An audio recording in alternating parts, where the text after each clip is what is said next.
Welcome back to the channel, everybody. We've got a nice sunny day. I'm headed up to the shop because we got parts. The Infiniti. So I'm going to jump on that if I can keep from falling and see if I can't knock that out real quick. So let's get after it. Okay, so up under the car, looking at the AC compressor, the clutch. If we remember, this bad boy sounds like garbage. So the first thing we need to do, there is a bolt in the very center of this thing. So the first thing we need to do is break that bolt loose. Now you may have to get creative to do that, but when it's broke loose, it will just spin right out pretty easily. So we're going to take that out. There we have it, just a little 10 millimeter. I'm going to lay that over here so I can lose it. Now this front hub assembly should come right out. I may have to get a little rough with it, but it should come out fairly easily. It's been a while since I've messed with one of these. Whoops.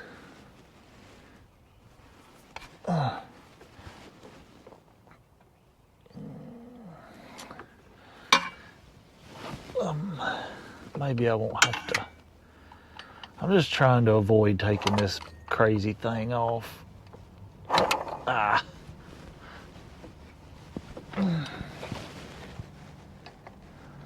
Oh. Oh no. My table. Alright, let me see if I can get reset here. I'm having some technical difficulties. How's that?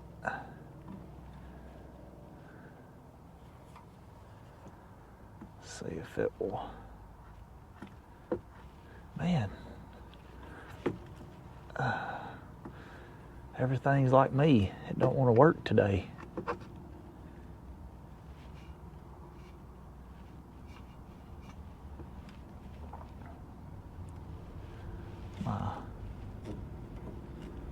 My equipment's failing me. Get over here.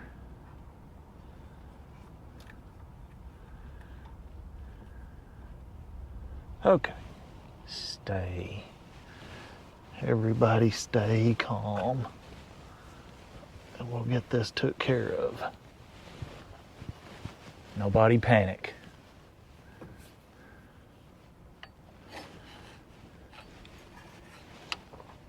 My problem is I need another hand. Oh, and I don't need to be as big as I am, but that's okay.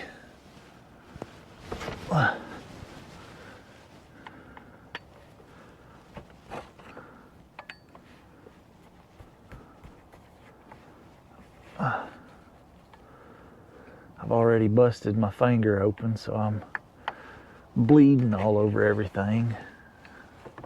I don't know why I'm having such a difficult time with this today. Oh my goodness.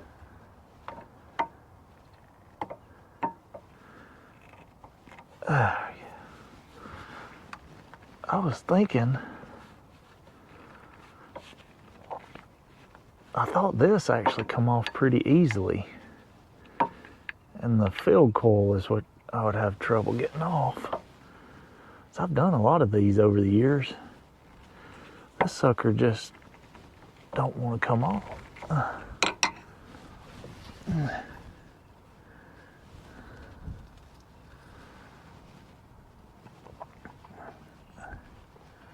which sometimes it, as they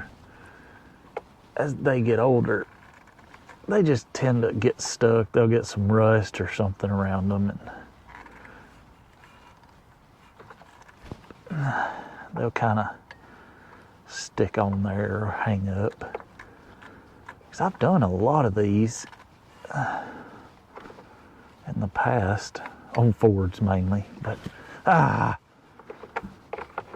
well,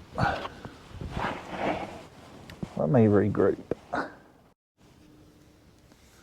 Well, I got my head right, then I got my heart right. I think we'll be able to get this off. Got my camera set up a little better. So I was kind of prying on it with the screwdrivers, and I think I loosened it a little bit. And then, in all my infinite wisdom, and remember in the past, I remembered if you just kind of grab these and just give them kind of some wiggle, they tend to just slide off. I think it's a deal where it has to be like perfectly straight. You see, it just kind of moved quite a bit. They have to be like lined up really, really perfect to get them to move. Like if they're cocked one way a little bit, they don't want to come off. So if you just kind of give it the old wiggle jiggle, they'll come off most of the time. I'm sure this one is stuck because it's been running with that bearing real hot, and so they kind of tend to get stuck. So there's that. If I can get my finger out, there's our clutch. Oh, it looks pretty smoked. Can you see? I'm going to try to video that. Inside this hole right here, there is a little teeny tiny washer. You can kind of see it laying in there. You don't want to lose that. That is what gives you your air gap between your clutch and all your other amazing stuff. So you don't want to lose that. So I always just leave it in the end of that clutch housing. That way I know where it's at. Now, this part may be hard to see and it may be hard to do for me. But there, see, hear that? Oh my gosh, that's terrible. Anywho's, there's going to be a snap ring inside of here. So what I'm going to do, I'm going to take the camera and show inside of there so we can see the snap ring, because there is absolutely no way that I'm going to be able to film taking that off, because it is way tight in here. So let me get all my stuff to where I can show you inside there. And we still, man, I still can't see that.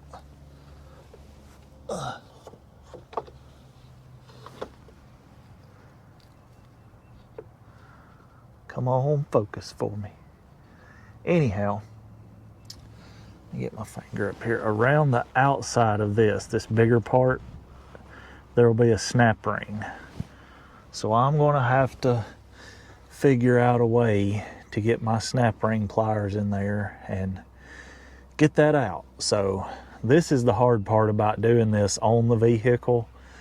But by doing this, we don't have to get the air conditioner system took down and sucked out and all that good stuff. So let me see if I can get this snap ring off, and then we'll be back.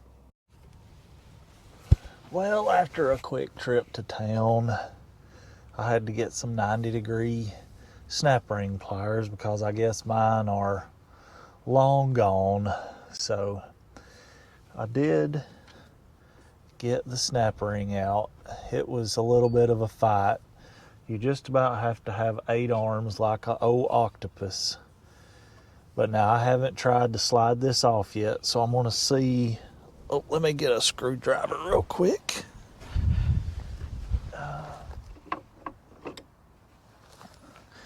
And I think this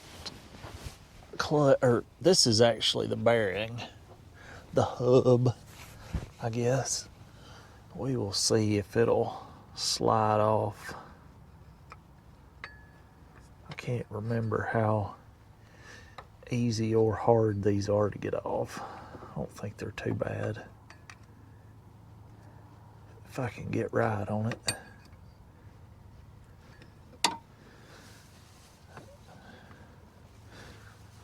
I don't think they're supposed to be too awfully bad to get off. Let me get the old cell phone out of the way. I was using it for a light. What would we do without these things? Now it's dark where you can't see all my mistakes. Oh, I think I felt it maybe move a little bit, maybe not. Man, this thing is tight. You can't get anywhere on it.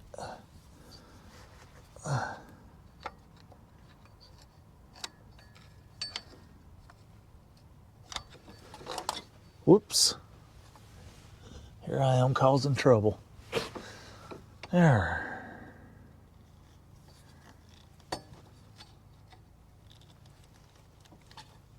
Man.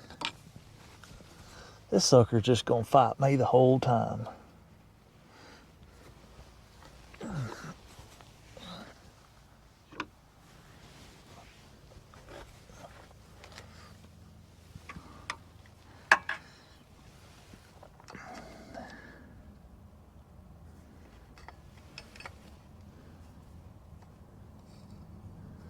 Which I knew it would be a little bit tougher, being I'm trying to do it inside the car.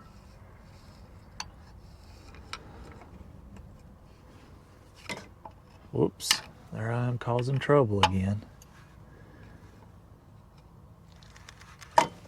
Well, let me see what I can do. I can't get my camera right. I'll be back.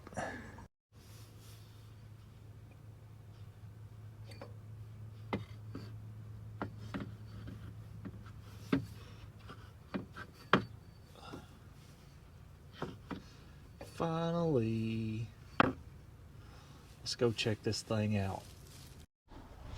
All right, we've got her off. This thing is shot, but I wanted to see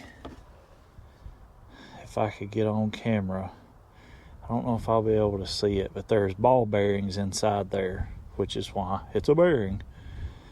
But like from right, trying to get my light right, there's a bearing right here where my finger is. Let me see if I can get it to shine. Okay, you can see a bearing. Get my hands where they work. Right there, there's a bearing. Well, nothing is in this hub all the way to right here. There's another bearing. So like there's a good 1.5 to 2 inches there where there are no ball bearings. So that's the reason we were getting that really loud grinding noise. Let me see. See, this thing it won't even spin since I've got it off. So let's check this. What I'm going to try to do is to use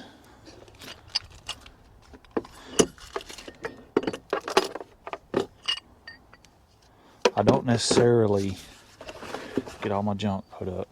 So here's the part I'm after. This is a new one.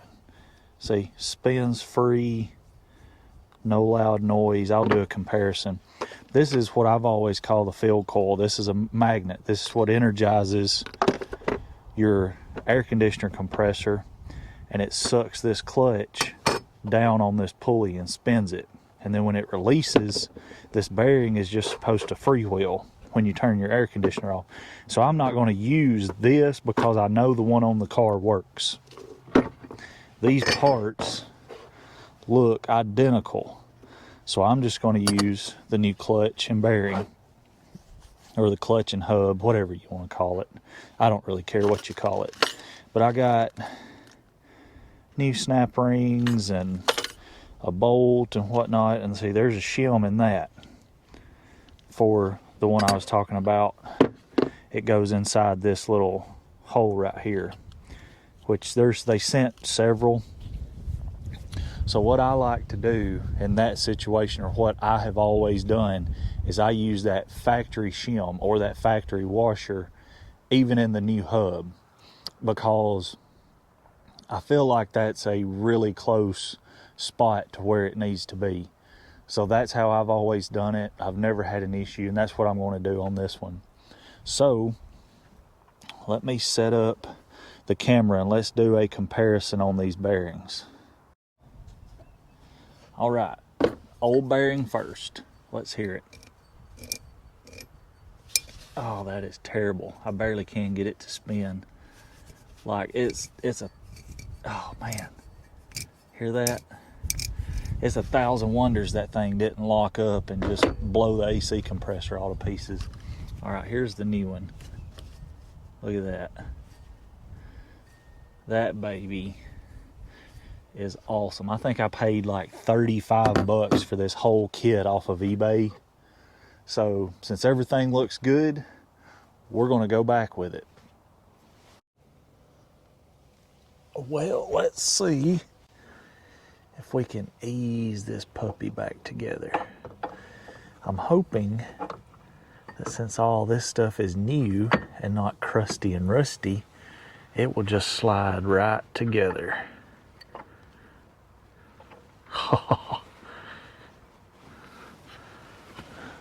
That almost went completely on there in one shot. Let me see if I can see that. That'll have some corrosion on that, either the compressor or the field coil, and that field coil is a big old magnet, so sometimes it don't want no metal pieces to go on it. But it's a lot like taking that front hub off. Sometimes you just have to kind of wiggle it. If I can get my hands and heart right again. Oh, I bet the belt could be holding it. Let me see if I can get that out of the way. You dirty rat. Okay, now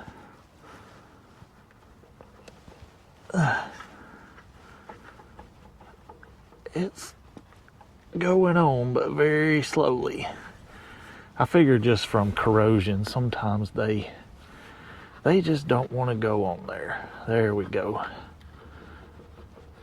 You can hear me, or maybe you can hear me working it back and forth just like a 1/8 of an inch at a time. It's going on there just real slow. But now check this out. Look at that. Remember how the last one sounded? It was more like so this one will be a lot better. I want to be sure that is fully seated, because we've got to see if we can get that snap ring back on there.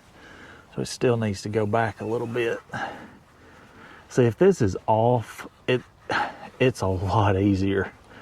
Like if I had my way, I would prefer to take it off, but I don't have a lift, so I'm kind of working on the ground, and taking this compressor off on the ground, I mean, it wouldn't be terrible, but yet again, I would have to evacuate the AC, buy Freon, buy Pag oil, and put all that stuff back in it. And that's just, I'm looking at saving money on this little project, so I didn't want to just be spending, 20 bucks here and there, and daggone Freon's like, I don't know, what, 10 bucks a can now? This would probably take 3 cans, so that would be 30 bucks. Because if you're not careful on these little projects, you'll $30 yourself to death. So I still like a little bit. I'm going to get a dead blow or something and see if I can't hit it just a little bit, kind of persuade it on. Now, I'm not going to get rough with it. You don't want to hit this with like a normal hammer, a steel hammer. You want to use something soft like a rubber mallet or a dead blow, which I can't really get anything in here, so I may just end up putting a 2x4 up here or something just to put a little pressure on it. So let me see if I can get that done. Well, after just a couple of short hours, I finally got our bearing on. See how good that sounds? So much better. So what I ended up having to do, I took the original front part of the clutch, the little disc part, and I put the old bolt in it, and I stuck it on here because I could get the pulley on, but I still liked about a 1/2 inch. So I just used the old bolt in the front part of the clutch to pull the pulley on down on there where I need it. So our next step is the snap ring. So let me see if we can get this slid up on here with these cheapo. Well, if it goes anything like this, it ain't gonna be good. Oh, these daggum cheapo snap ring pliers. I've had a good set of snap ring pliers, but over the years you lose them and they do break after a while. And nowadays there isn't just much quality tools anymore, and I don't want to spend hundreds of dollars on tools I'm not going to use very much. So I thought the $20 pair from the O'Reilly's was okay, but they're proving to be difficult to use. Man,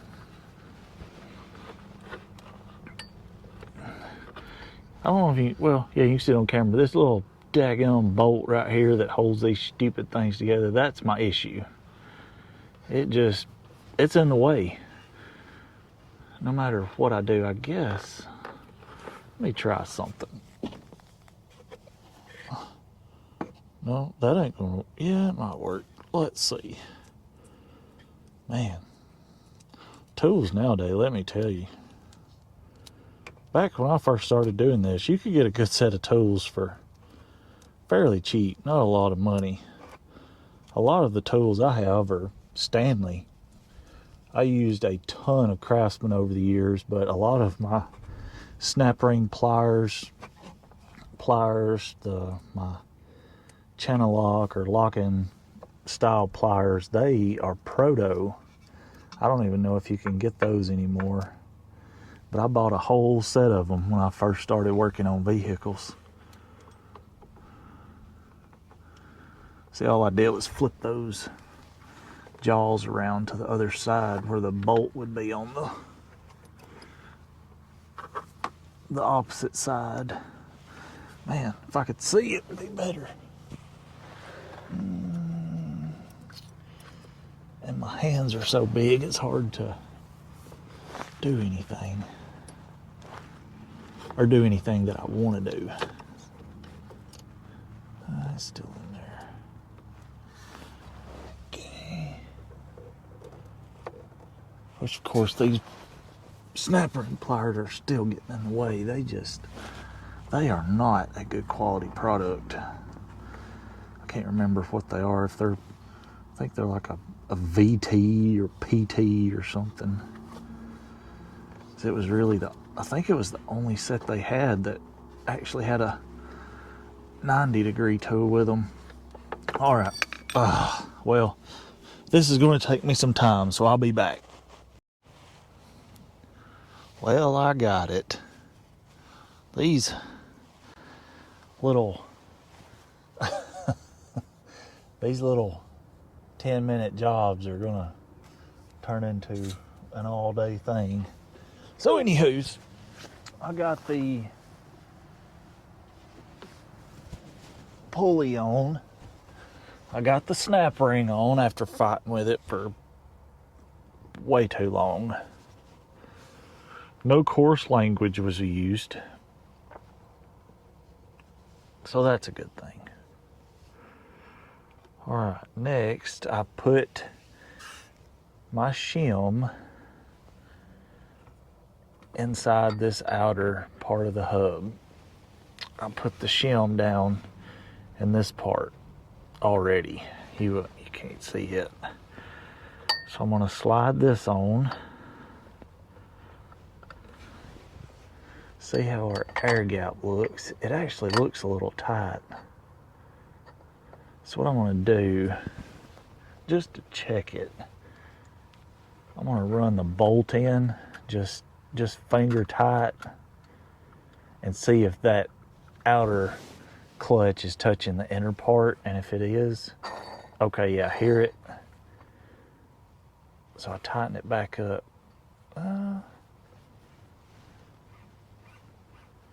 So I can kind of hear it, but I'm afraid if I tighten that bolt up, it's going to be way too tight.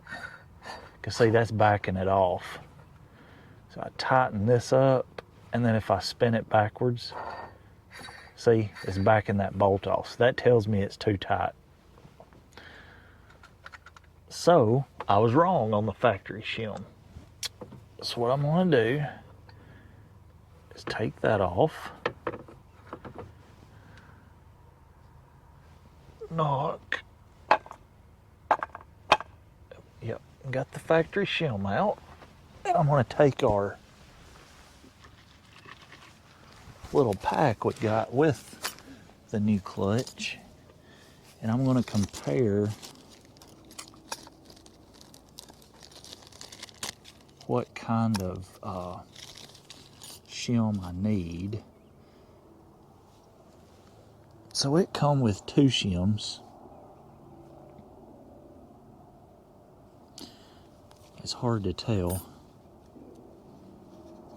because these things are so tiny, but there is a significantly thicker one. So I'm going to go with it because in all reality, let's say I get this thing back together and the air gap is too wide. It won't take me just a few minutes to change to the other shim because you don't have to remove the belt to take the front part of this hub off. Just this part. You don't have to remove the belt to take this outer part off. So even if I have, oh, that shim just come out. See it? It's stuck on the end of the shaft there. So even if the shim is not correct or I have to adjust the air gap or something, it ain't like that's a huge deal. Since the end of that shaft is magnetized, we just stick that shim on the end of the shaft. Then we'll just put that baby on there. And the bolt. And then let's run it all again.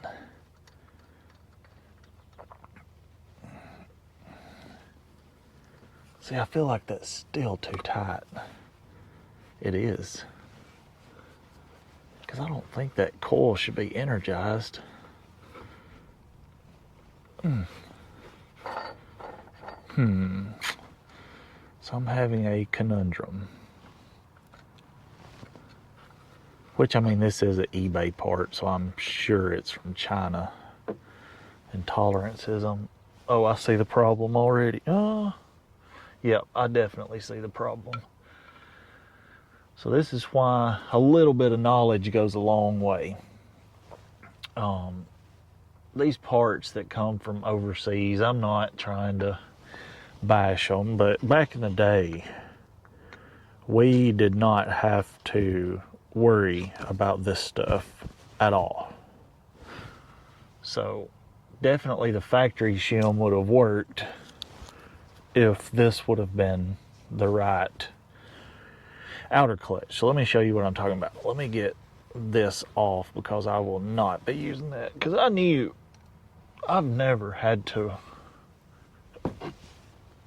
change those shims. The factory shim has always worked for me. Like the only time I've had to mess with factory shims is if I've done something, say it come with the wrong air gap from the factory or something like this. So let me get these up in here. All right, this is our new clutch that I'm trying to put on, and it's too tight with the bolt in it. here is our old clutch. Can you tell the difference? I'll give you a second to look them over. All right. So this snub on the new clutch is about half the height of this on our old clutch. So see, that's why you have to be careful. If I would have just bolted this down, the air conditioner compressor would have been running 24/7. If the car was cranked and running, it would be running. So what I'm going to do, since this outer hub is not hurt, it has a little wear on it, but it's nothing that would affect the running of the air conditioner. I'm just going to put it back on there with the factory spacing, with the factory shims. Because in all honesty, that bearing on that pulley was the part that was ruined. So let's see if we can get this on here. Because the air conditioner compressor would come on before, it was very loud. Sometimes these shims are finicky. One may try to fall out and it won't let you get the hub on. Get on there, you piece of garbage.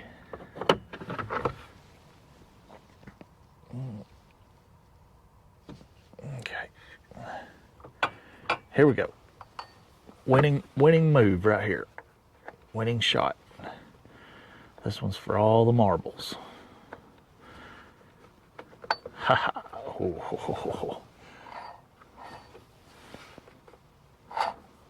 That still sounds a touch tight. So I am going to go ahead. Now this is the only time kind of you should have to mess with shims. It's when you're kind of mixing these parts, and that's what I'm doing. We just needed that new bearing. And I don't even know what the air gap is supposed to be on this. It won't be but just a few thousandths. Man, this thing's been hot, definitely, from that bearing, because it does not want to come apart easy. There we go. So what I'm going to do is, that air gap was really close to right. So what I'm going to do is just add one more, or the thicker shim, like I had. I said I wasn't going to do that, or have to do that, but I guess I need to quit saying I'm not going to, or I'm going to, on anything. Because you may have to. And I may actually have to go into my toolbox and get one, because these new ones will not go in there. So let me run to my toolbox. I know I've got some of these from days of past. Well, here's the situation.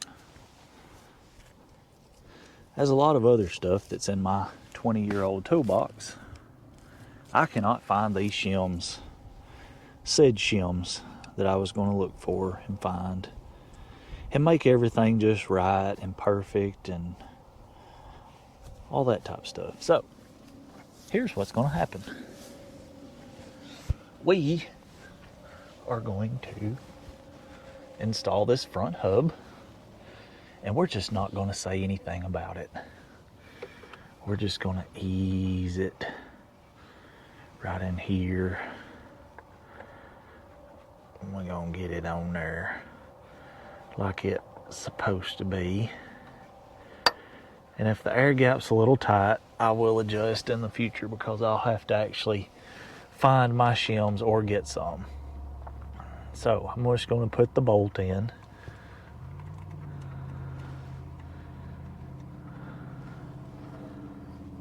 See, that seems a little tight, but maybe it'll get some airspace between it. Because the bolt is tight. I mean, it's finger tight. But when I cinch it down, see, I think it may spin. It may take it a minute, but We'll see. Hopefully it'll all work out. We're just going to say it's going to all work out, because the magic of editing, even if it didn't work, I could be like, oh yeah, everything worked. And it's been a year later and I've put a new compressor on it. But that's not going to happen. Let me see if I can. Let me make sure my ratchet's right first. Oh yeah. See what I had to do? I'm having to stick a screwdriver between this rivet and the pulley to keep the pulley from spinning. Whew, that sun's bright on that, ain't it? That's good. That means I can see. I'm gonna run that down first as far as I can. Then we're gonna put our screwdriver between our rivet and the body of that pulley. And we're just gonna give her a little old snug down. All right, now y'all are seeing this in real time like me. So see that, when I'm turning that pulley, the clutch is spinning. Now I can hold it and it spins free. So what we're gonna hope for is that over some time that'll wear out. But I figure I'll end up having to re-shim that. But for the sake of the video, we're gonna say that's good. So let's see if we can remember how to route this belt. Oh my goodness.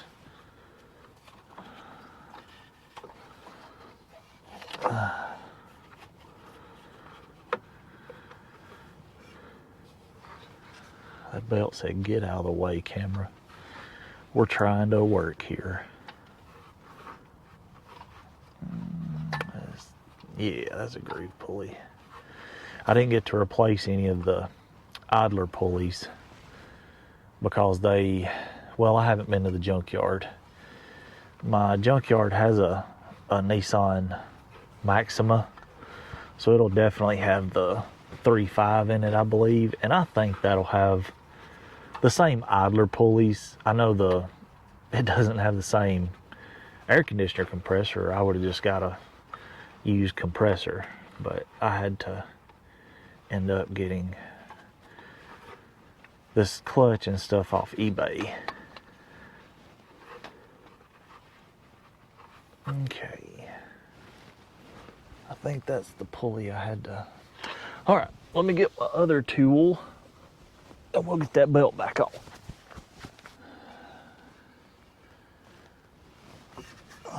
Now this tensioner, it surprised me at how tight it was. It's really tight. Very tight. Can't, I mean, it is. Oh! I fell. Get on there. Okay. Well, holy cow, you look upside down. All right, I know you didn't see that. Let's take a quick look. We got the belt on her. Still got my tool on here. So I'm gonna make sure everything's right. And then we'll give her a crank and see what it sounds like. Well, here we are. Ready to fire this thing up. Hopefully the battery's still charged. So let's find out together what this thing's gonna do. I have not cranked this. My hands are still dirty. I don't even have my hat on. So let's see what this thing will do.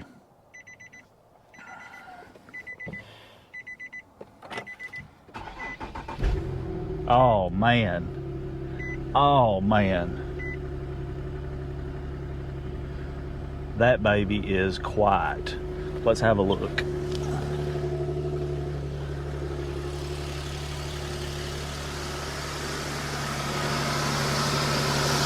Can't even hear it. Well, I'm gonna let that run while I do just the ending of this video. So I had to do this in a two-part because I had to order the clutch off eBay and such. So it took me a couple of weeks to get it done, but there it is. I mean, sitting and running, y'all. I don't have a lot of money in this car. I don't really want to disclose how much I've got in it because I traded it, so you know, you don't necessarily know sometimes how much you get on that stuff. I was just trying to help some folks out, so I ended up with it. But with a little elbow grease, you can really turn these little cheap vehicles into something you can flip and make money on, or even drive them. This would be an awesome little driving car. Probably gets mid-20s in the fuel mileage range. I mean, that would be a fun little car to drive. I mean, you're talking about 330 horsepower in a little probably 2,500, 3,000 pound car. With this thing has 4 piston calipers on the front. I think it's got 2 piston calipers on the back. Look at the rotors. Those things are huge. See that? That's like a dadgum. That wheel, what's that tire? Let me find the size. So that's a 19-inch tire. So that rotor's probably 14 inches. People turn these things into drift cars, all kind of stuff. This would be a fun little car. And all I have is some elbow grease and a few $100s in it getting it fixed. So honestly, anybody can do this stuff. But it's turning out really good, really good. I already have folks wanting it. So I'm gonna do a little intro on another video now, if you've stuck with me this long. Next week, I'm picking up something that I've been waiting 20 years to get. I had a car when I was 20. I'm gonna throw some pictures in the next video with it, so you'll get to see me in my young days. But you will enjoy it, I promise. This car is gonna be a very fun build, and it's one I'm going to keep. So, with that being said, I'm gonna shut this one down. If you have stuck with me this long, I really do appreciate it. I enjoy doing this kind of stuff and just filming it and putting it out there for folks to see. It may not be of any help, but I have fun doing it. So I appreciate you all. See you next time.